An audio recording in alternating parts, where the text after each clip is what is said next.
तो स्वागत है दोस्तों। आज हम एक इम्पोर्टेंट बदलाव इनकम टैक्स एक्ट 2025 के बारे में बात करने वाले हैं। वो है फॉर्म नंबर 141। ये लागू होता है कई लोगों पे। तो ये फॉर्म नंबर 141 जो है वो अर्लियर फॉर्म, कई सारी टीडीएस के फॉर्म होते थे, उनको रिप्लेस करने वाला है। तो ये form number 141 income tax act 2025 में एक सिंप्लीफाइड फॉर्म है, आसान बनाया गया है ताकि ये यूजर फ्रेंडली हो। तो आज इस वीडियो में हम समझने वाले हैं कि ये फॉर्म नंबर 141 किन लोगों को लागू है। पहली तो वो चीज है। दूसरी चीज, हम एक डेमोन्स्ट्रेशन टाइप देखने वाले हैं कि कैसे ये फॉर्म 141 आपको फिलअप करना है। तो अगर बहुत ही बेसिक सा आपको टीडीएस भरना है तो ये फॉर्म आप आपके एंड पे भी आसानी से भर सकते हैं, किसी की मदद लिए बिना। तो ये जो फॉर्म 141 है, पहली तो चीज ये है कि इसका बेसिकली एक चलन कम स्टेटमेंट के फॉर्मेट में है। मतलब पहले कैसे चलन भरना पड़ता था, फिर से एक टीडीएस का स्टेटमेंट जनरेट करना पड़ता था। तो ये स्टेटमेंट जनरेट होने के बाद आपको सामने वाले पार्टी को ये स्टेटमेंट देना पड़ता था। तो 26 क्यूबी करके एक फॉर्म आता था जो आपको सबमिट करना पड़ता था। पहले टीडीएस भरो, फिर फॉर्म 26 क्यूबी भरो, फिर उसका एक टीडीएस का स्टेटमेंट निकालो। सो ये सारी चीजें फॉर्मेलिटीज थी जो अब आसान बनाई गई है। तो ये हम आज इस वीडियो में समझने वाले हैं। पहले तो हमें समझना है कि ये फॉर्म किन लोगों को लागू है। तो ये जो भी इंडिविजुअल्स है और एचयूएफ्स है जो रेसिडेंट है इंडिया में, रेसिडेंट है, सिटीजन नहीं बोल रही हूँ मैं, रेसिडेंट बोल रही हूँ। इनकम टैक्स एक्ट में रेसिडेंट का टर्म अलग होता है। तो आगे चल के मैं रेसिडेंशियल स्टेटस पे भी एक वीडियो डालने वाली हूँ, लेकिन फिलहाल आप इतना ध्यान में रखिए कि रेसिडेंट हो अगर कोई इंडिविजुअल और एचयूएफ, तो इसको ये फॉर्म 141 भरना है। कब भरना है? पहले तो एक तो उसको हाई वैल्यू ट्रांजैक्शंस होते हैं। जो हाई वैल्यू ट्रांजैक्शंस है प्रॉपर्टी रिलेटेड, या प्रोफेशनल चार्जेस आप दे रहे हो, या कॉन्ट्रैक्चुअल पेमेंट्स आप दे रहे हो, या किसी को रेंट आप पे कर रहे हो, और वर्चुअल डिजिटल एसेट्स में आप ट्रेड कर रहे हो। तो इन चीजों में, इन सर्कमस्टांसेस में आपका अगर पैन नंबर नहीं है, फिर भी आपको टीडीएस जमा करना होता है पैन नंबर के बेसिस पे। तो ये जो टीडीएस का सेक्शन है 393(1), इसके तहत, इसके अंडर ये सारी प्रोविजंस आती है जो आपको टीडीएस भरने को बोलती है। तो पहली जो प्रोविजन है वो है टीडीएस ऑन रेंट। कब आपको टीडीएस कट करना है, हमने पहले भी वीडियो में डिस्कस किया था। तो ये था 50,000 रुपीज पर मंथ। अगर आपका रेंट दे रहे हो आप किसी को, तो आपके पास अगर पैन नंबर नहीं है, फिर भी आपको टीडीएस कट करना है और उसको एक स्टेटमेंट देना पड़ता है। अगर आप 50 लाख के ऊपर प्रॉपर्टी खरीद रहे हो, किसी को पैसे दे रहे हो, तो 50 लाख के ऊपर अगर दे रहे हो तो उसका टीडीएस आपको कट करना जरूरी है। मतलब अगर आप बायर हो तो आपको सेलर का टीडीएस कट करना जरूरी हो जाता है। तीसरा है, अगर आप कॉन्ट्रैक्टर या प्रोफेशनल को पैसे दे रहे हो 50 लाख के ऊपर पर ईयर में, तो आपको टीडीएस कट करना है। और चौथा है, अगर आप वर्चुअल डिजिटल एसेट्स में है, जैसे कि बिटकॉइन है, क्रिप्टो करेंसीज है, उसमें आप ट्रेड कर रहे हो, डील कर रहे हो, तो उधर भी टीडीएस का सवाल आता है। तो पहले तो आपको कई की पॉइंट्स याद रखने हैं कि ये चीजें आपको याद रखनी है जब आप फॉर्म 141 भरने वाले हो। तो पहली तो चीज है रेसिडेंसी स्टेटस। तो ये एप्लीकेबल है 141 इंडिविजुअल एचयूएफ जो रेसिडेंट है इंडिया में। दूसरा है कि आपको फाइलिंग पोर्टल यानी कि इनकम टैक्स पोर्टल पे आपका पैन रजिस्टर होना जरूरी है। उसका एक लॉगिन यानी कि पैन नंबर और पासवर्ड जनरेट करना जरूरी है। तीसरा आपको याद रखना है कि हर ट्रांजैक्शन टाइप के लिए अलग से फॉर्म फिलअप करना है। 141 ही फिलअप करना है, लेकिन अलग अलग फिलअप करना है। जैसे कि उसी महीने में आपने रेंट भी दिया है और उसी महीने में आपने प्रॉपर्टी भी खरीद ली है, तो दो चीजें एक ही महीने में हुए और आप बोलोगे कि मैं 141 फॉर्म फिलअप करने वाला हूँ दोनों चीजों के लिए एक साथ, तो ये पॉसिबल नहीं है। 141 ही फिलअप करना है, लेकिन एक फॉर्म में आपको प्रॉपर्टी डिटेल्स डाल के टीडीएस कम स्टेटमेंट जनरेट करना है। दूसरा है जो आपको रेंट के लिए भरना है और फिर उसका टीडीएस भर के स्टेटमेंट जनरेट करना है। सो ये दो अलग अलग फॉर्म भरने हैं, 141 ही, लेकिन अलग अलग। चौथी चीज जो आपको याद रखनी है वो है मल्टीपल अगर डिडक्टिव है, जैसे कि रेंट दे रहे हो आप और रेंट 4 लोगों को दे रहे हो एक साथ एक ही महीने में, तो उन चारों के लिए अलग अलग फॉर्म भरने की जरूरत नहीं है।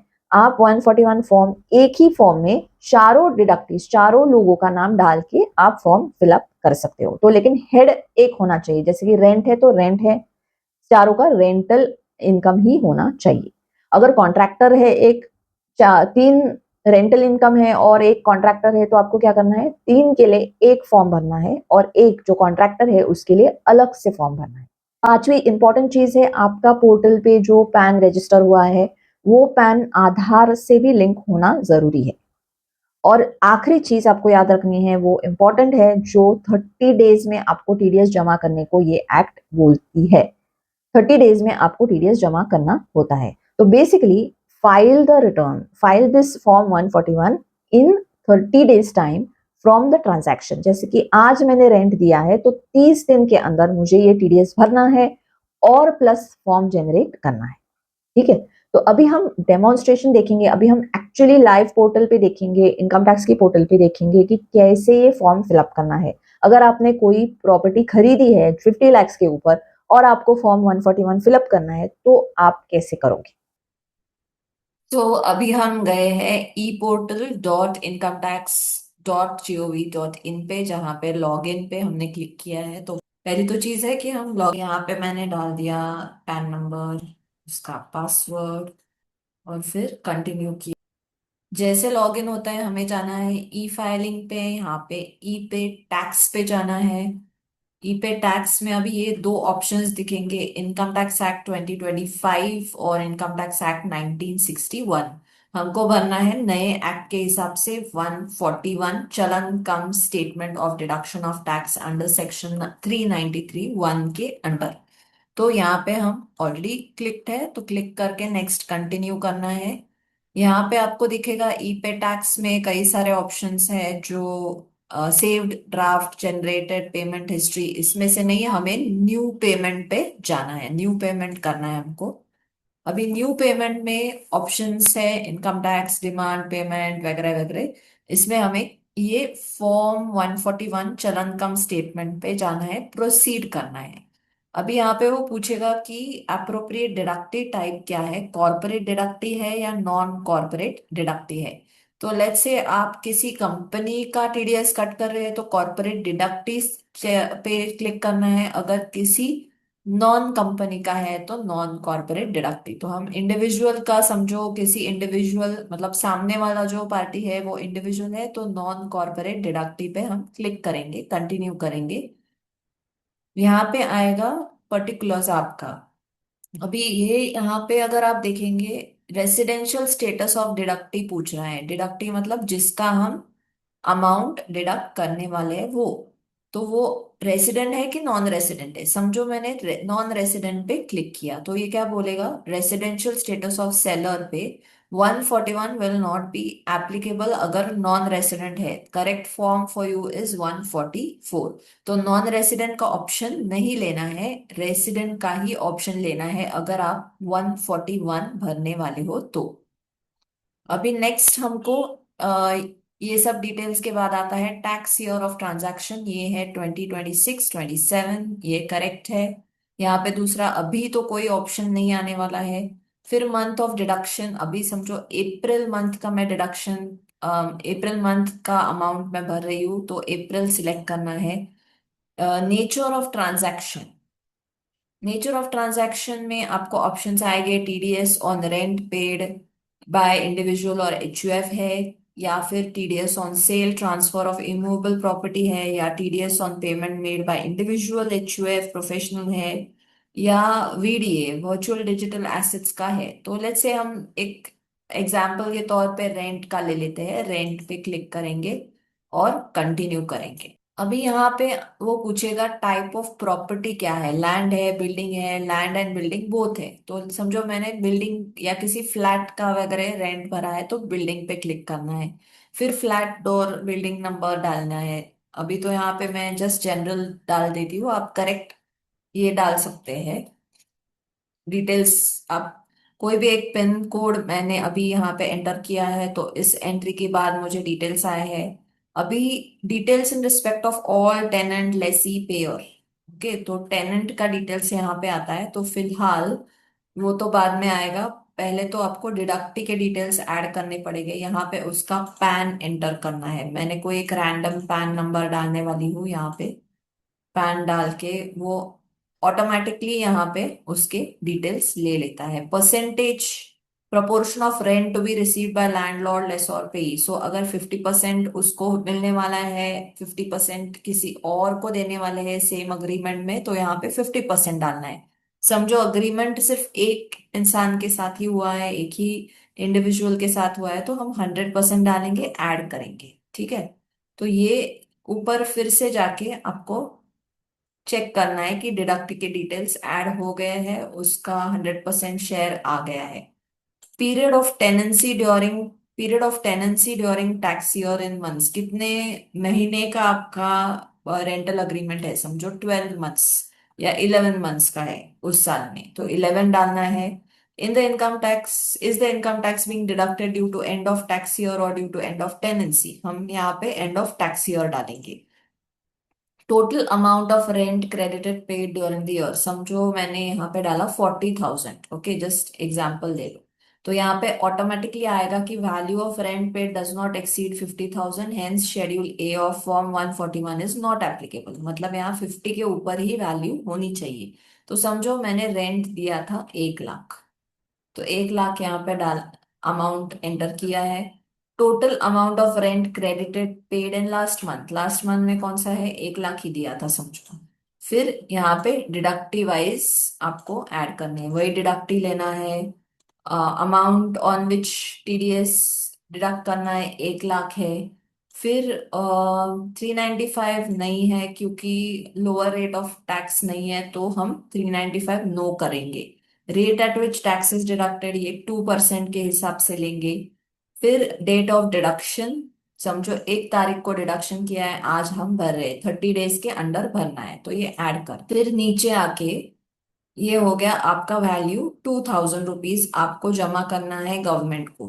तो अगर आप बाद में भरना चाहते हैं तो सेव एज ड्राफ्ट करके भी भर सकते हैं, या फिर कंटिन्यू किया तो आपको ये स्क्रीन पे वो लेके जाएगा जहां पे आपको डिटेल्स दिख सकते हैं। यहाँ पे है TDS on rent paid by individual HUF under 393(1). फिर यहाँ पे अगर आप देख सकते हैं ऑप्शंस है, नेट बैंकिंग है, डेबिट कार्ड है, पे एट बैंक काउंटर है, अगर 10,000 तक ही है तो ही पॉसिबल है। आरटीजीएस एनईएफटी से भी आप चालान जनरेट कर सकते हो, या फिर पेमेंट गेटवे यूपीआई या क्रेडिट कार्ड है उससे आप पे कर सकते हो। तो ये सारे ऑप्शंस आपको मिल जाते हैं once you have paid this, मतलब जो भी सिलेक्शन आपने किया है वहां से कंटिन्यू कीजिए और पेमेंट कर दीजिए और आपका चलन जनरेट हो जाएगा। तो ये है प्रोसेस आपको। अगर 141 के अंडर कोई भी टैक्स जमा करना है तो यही प्रोसेस से जाना है। डिटेल्स अलग अलग हो सकते हैं, तो यहाँ पे इंस्टेड ऑफ रेंट आप सिलेक्ट कर सकते हो कोई और ऑप्शन, तो उस हिसाब से आपको भरना है। तो यहाँ पे आप ट्रांसफर ऑफ प्रॉपर्टी सिलेक्ट करेंगे तो उस हिसाब से वो चलन जनरेट करेगा। तो यहाँ पे अगर मैंने समझो इमूवेबल प्रॉपर्टी का परचेस किया है तो यहाँ पे टाइप ऑफ इमूवेबल प्रॉपर्टी पूछेगा, लैंड एग्रीकल्चरल लैंड पे तो नहीं है, बिल्डिंग और पार्ट ऑफ बिल्डिंग जैसे फ्लैट है और रो हाउस है या जो भी है, तो बिल्डिंग यहाँ पे सिलेक्ट कर सकते हैं। फिर से फ्लैट नंबर वगैरह सब डिटेल्स आपको की इन करके एंटर करने हैं। तो once you enter everything then again continue make the payment. So ऐसे ही प्रोसेस से आप चारों टाइप के टीडीएस जो है 141 में भर सकते हैं। अभी एक और एग्जाम्पल, अगर टीडीएस ऑन रेंट का जो हमने लिया था तो डिडक्टिव अगर दो है तो दो दो डिडक्टिव भी आप यहाँ पे ऐड कर सकते हैं। तो टाइप डिटेल्स ऑफ डिडक्टिव में आपने अगर ऐड कर दिया, एक है समझो, एक डिडक्टिव है उसका प्रोपोर्शन है 50 तो ऐड कर दिया, और एक डिडक्टिव भी आप यहाँ पे ऐड कर सकते हैं। तो यहाँ पे ऐड कर दिया, परसेंटेज शेयर है 50, ऐड कर दिया जो भी है, या 100 है तो 100 ऐड कर दिया। तो नंबर ऑफ डिडक्टिव्स यहाँ पे आप जितने भी चाहे यहाँ पे ऐड कर सकते हो अगर रेंटल का ही बात है तो। और रेंट पेड, रेंट डिपॉजिट यहाँ से आगे जा सकते हैं, ठीक है। तो 50-50 हुआ है तो मतलब अगर हमने चलन जमा किया है समझो 2,000 का तो 1,000 जाएगा एक एसएससी को, एक डिडक्टी को, और दूसरा जाएगा 1,000 रुपीज दूसरे डिडक्टी को। तो इस हिसाब से आप पेमेंट कर सकते हैं अगर मल्टीपल डिडक्टी है तो भी।